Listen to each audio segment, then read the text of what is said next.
The UDL in 15 Minutes logo with the text UDL in blue and tan above the words in 15 min in red orange, all within a gray bordered circular frame, followed by Liliana Vidal, a white woman with chin-length blonde hair gazing at the camera, followed by 5 grade school-age children gathered around a long table covered in coloring sheets, crayons, and a large bucket of crayons, with Liliana standing in the back with a black top on, jeans, and her hands are in her pockets.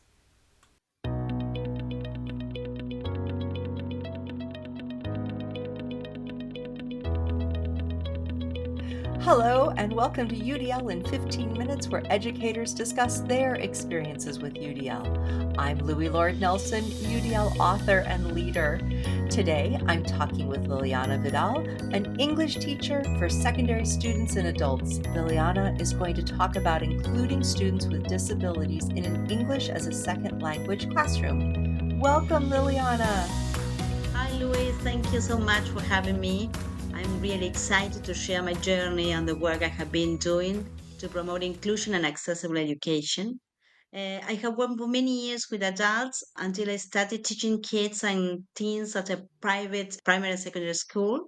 Working there, I noticed that while students were eager to learn, those students with disabilities were often left behind. We realized that some traditional methods we didn't use or were not using, or we were using didn't account for their diverse needs.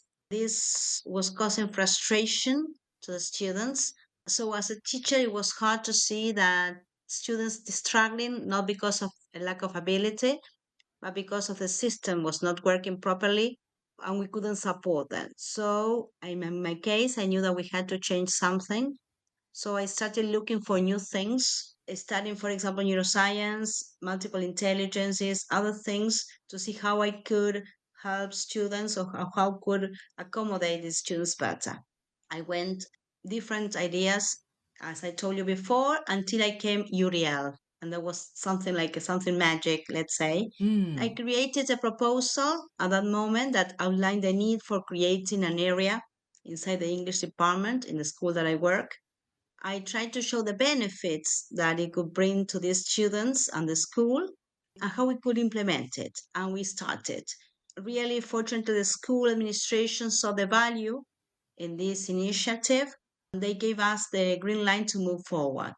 I worked there for some time and then I decided to create a place for myself where we teach English as a second language using universal design for learning.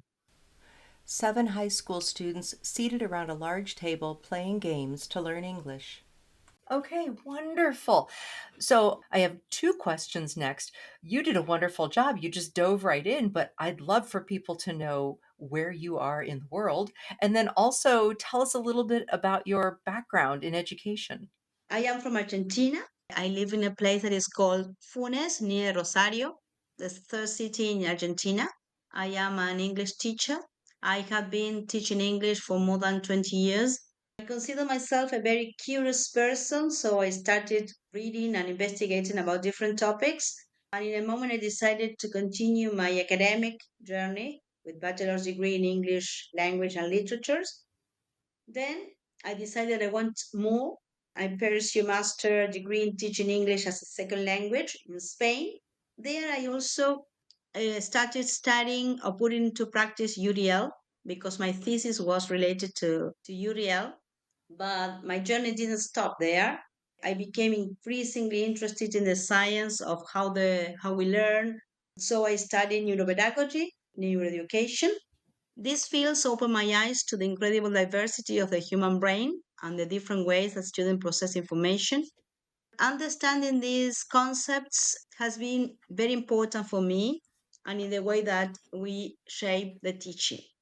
I also completed a training in educational coaching that helps me to support the students, mainly the students with disabilities.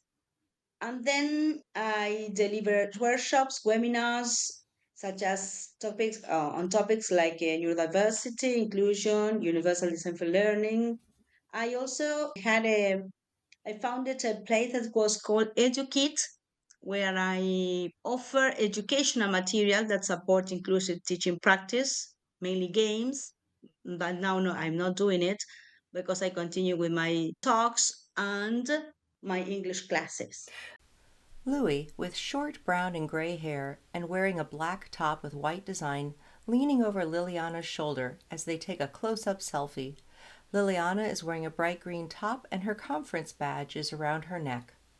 It's wonderful. I have to give people an aside here. So Liliana and I had such a great fortune to work with Liliana at a conference where she helped with translation as we would move throughout a conference.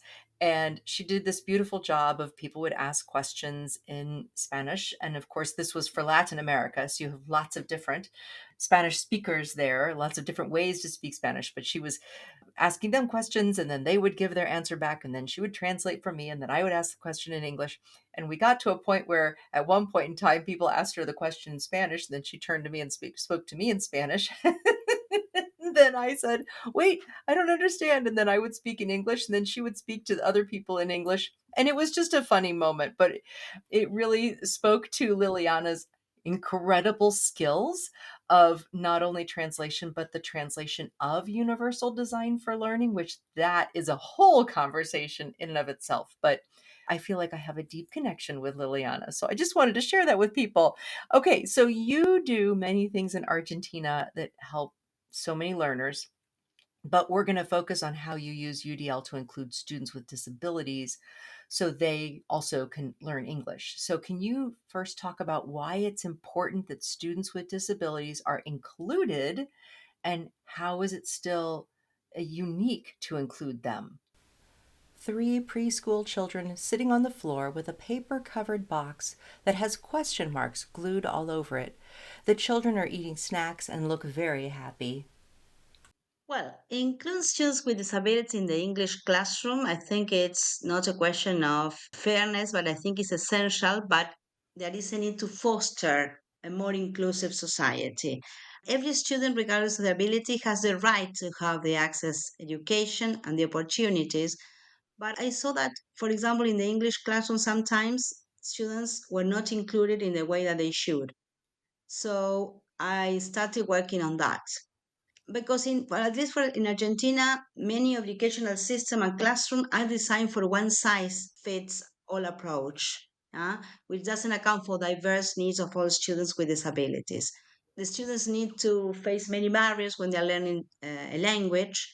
It's necessary to start working with different methods, yes, in order to align their learning styles and the environments.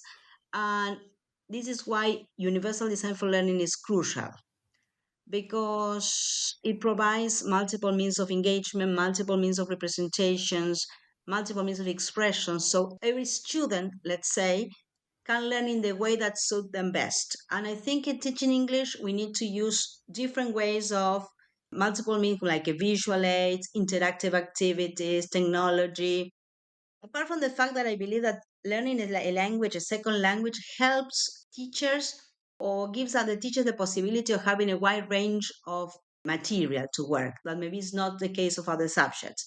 But it's important to include or to incorporate UDL to work with the students who need more things or a bit of accommodation, like a student with dyslexia, students with autism, students with hyperactivity, for example. So it's very important to work on that and to create environments that are appropriate for all the students and that everybody can benefit Four middle school age students are cooking together. from the learning experience. Yeah, yeah. So, okay, let's dig into that UDL part. What are some examples of how you've used the framework to design those lessons? High school students sitting around a large table and sorting cards with English words on them.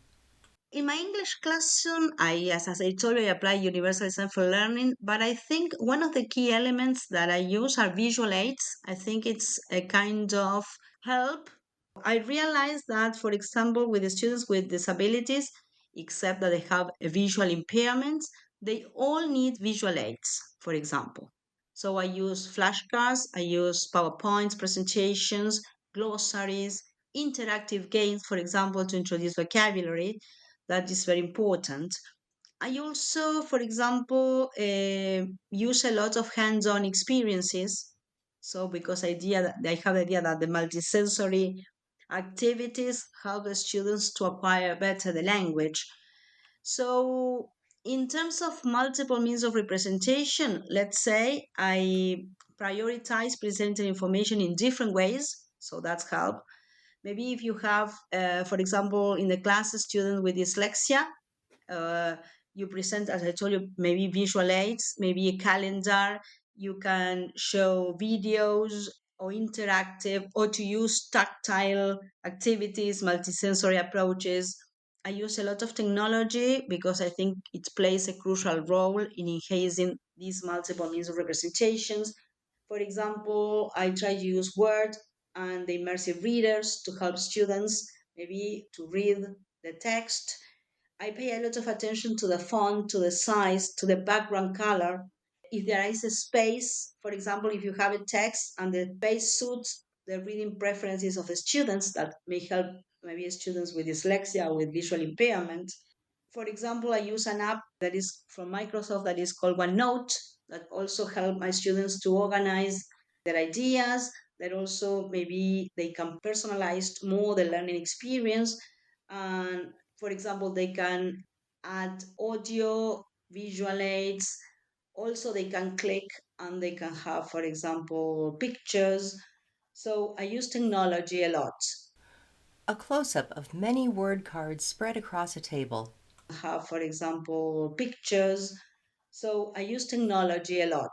As regard multiple means of expressions, I think are key in my teaching philosophy, because students with disabilities sometimes they feel like lost, no, because they cannot demonstrate how much they know about the language. If we think about a traditional written exam, we have a lot of exams that are quite rigid, let's say, and they cannot express how much they know about the language. So I offer them, or I try to be more flexible in the way that they show, how much they have learned about the language, maybe trying to express through art, through music, in a collaborative group work.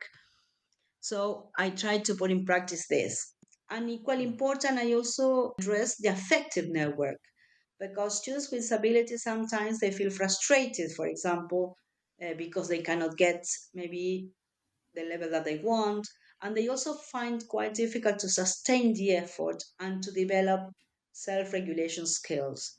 So I try also to work on that side, and not just to think about the language, but to see how I can support them, try to help them not to feel overwhelmed by the difficulties that they encounter.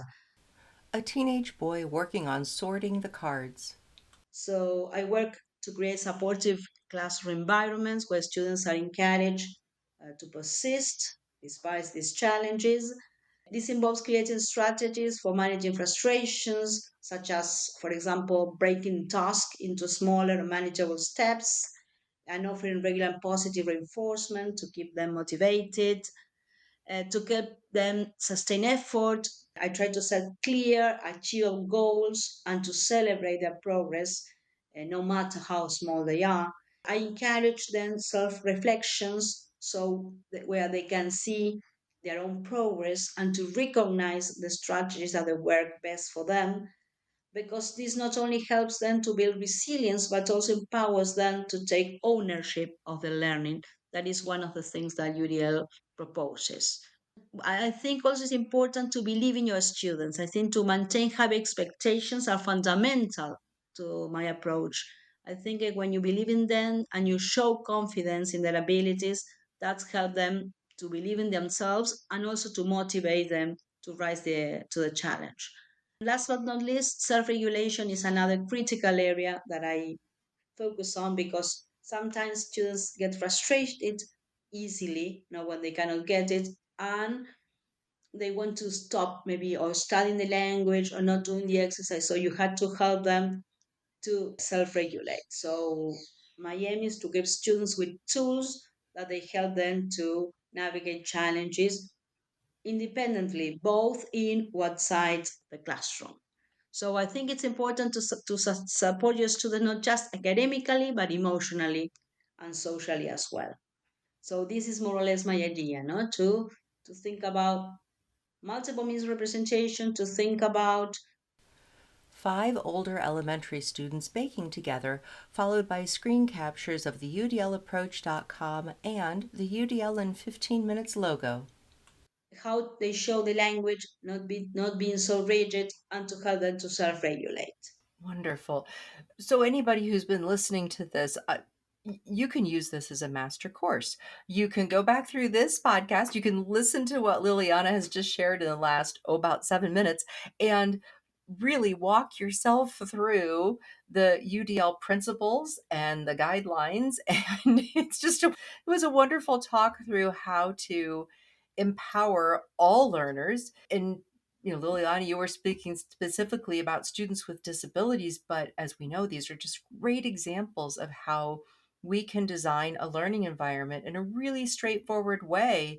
And what I loved about the explanation that you provided is that I don't know that these are necessarily new ideas for a lot of educators, but it's the fact of we weave them together. We put them all together within that learning environment.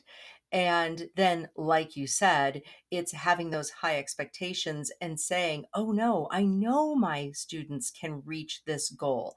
I know they can. And then when we see that maybe they aren't, then we give them a little bit more support in one of those areas or in several of those areas. But we have the expectation and know they can achieve this. I just need to help find the right pathway for them and to help them learn how to choose the pathway that's going to be the best for them. So, this was a brilliant conversation. Thank you so much for going through this and helping everyone understand how you use UDL to help learners, specifically with disabilities, learn English as a second language. Thank you so much. Thank you for everything. Thank you for the invitation, and I hope everybody can enjoy the this podcast. Thank you. I know they will.